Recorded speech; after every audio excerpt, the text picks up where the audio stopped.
Welcome back to my channel, everybody. This is your fourth stimulus check update and daily news report. But first, don't forget to subscribe to my channel and give this video a like. On this channel, I always do my very best in providing you with the most up-to-date and reliable stimulus check information. So everybody, be sure to subscribe.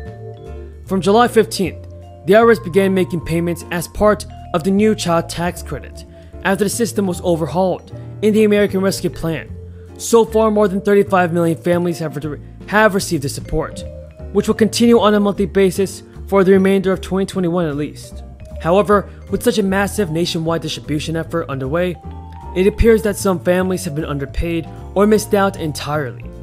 If your child tax credit payment was less than you expected, let's take a look at some reasons why. The new system introduced a monthly payment structure, but there's still some confusion about how much parents will receive. Children under the age of 6 will receive annual payments totaling up to $3,600, so the monthly payments will be $300 per child. Those aged between 6 and 17 will get $3,000 per year, which works out at $250 per month.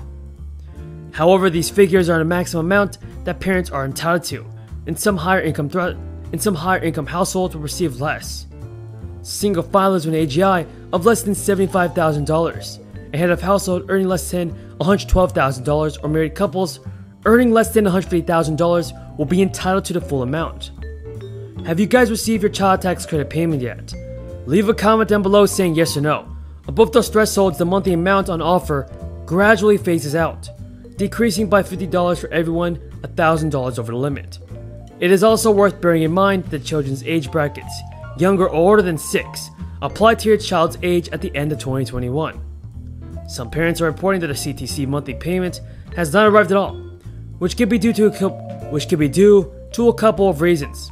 Firstly, while the majority of eligible families will receive the payment automatically, those who do not usually file taxes will have to register for the program because the IRS would not otherwise have their details on file. If this is you, you can complete the process quickly and easily use the IRS non-filers tool online. If you share parenting responsibilities with someone who lives in a different household, it is possible that they have received the payment rather than you. The IRS will not divide the monthly payments between two parties and instead use their own child tax credit guidelines to determine which parent will receive the money. And everybody, Centers capped off a day of trading blame and stalled efforts on their bipartisan infrastructure proposal, with a meeting that quickly broke up, signaling a tough path forward as negotiators missed yet again another imposed deadline. The core-attended senators huddled in the office of Republican Senator Rob Portman, hoping to get past a rough weekend of fruitless talks. Discussions are expected to resume later in the evening, though not in person, and negotiators claimed they were still making progress. Portman said he was still optimistic about a deal despite rejected offers, finger-pointing and impasses. He and White House Counselor Steve Ricchetti will have to finish the deal, negotiators said, with input from the rest of the group. Chuck Schumer also added that he was fully committed to passing a bipartisan infrastructure bill this summer, and warned that more foot dragging could require the Senate to pay to stay in the weekend, or cut some time up in August. Schumer said on Monday afternoon, the bipartisan group of senators has had already nearly 5 weeks in negotiations since they first announced an agreement with President Biden. It's time for everyone to get a yes and produce an outcome. Folks, here's what you have to know surrounding your fourth stimulus check and your Social Security benefits. The SSA bump takes effect for benefits that get paid in January. For all of you guys that are on Social Security benefits, prices for everything from gas to groceries have been on the rise lately. And for many retirees, the 2021 increase translated to just $20 more per month. A 5.8% jump in January would yield over $80 a month. And Social Security payments had lost buying power even before this year's higher inflation, according to a report from the Senior Citizens League. So, should President Biden keep his promise to the American people and send out a fourth stimulus check and increase these Social Security benefits? Leave a comment down below, everybody, saying yes or no. As always, folks, thank you so much for watching. Until next time, have a great day and stay safe. Thank you, Mr. Chairman, and thank you and the ranking member for holding this hearing. So the cryptocurrency boosters argue that crypto is the yellow brick road to a faster, cheaper, and safer financial system that works for everyone, not just for the biggest banks. There is no question that our financial system needs change, big structural change. And we should be willing to consider how these new technologies can help consumers and our economy. But as the cryptocurrency market grows, it is also our responsibility to carefully examine these claims and promises about crypto's potential.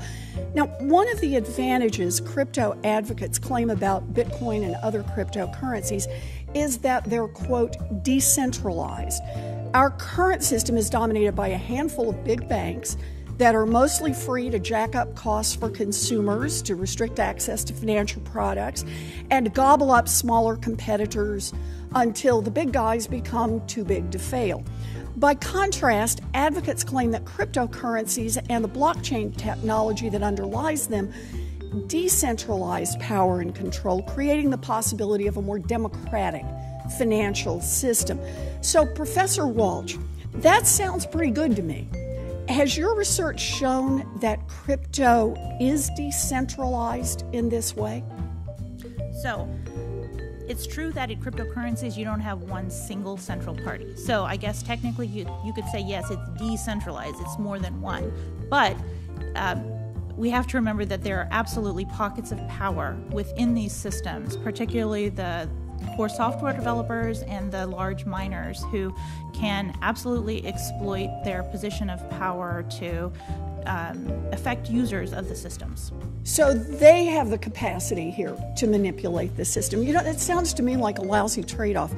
Instead of leaving our system, our financial system, at the whims of giant banks, crypto puts the system at the whims of some shadowy, faceless group of supercoders and miners, which doesn't sound better to me. So let me ask about another claimed benefit of crypto, which is that it's safer and more secure than traditional government-issued money in the bank.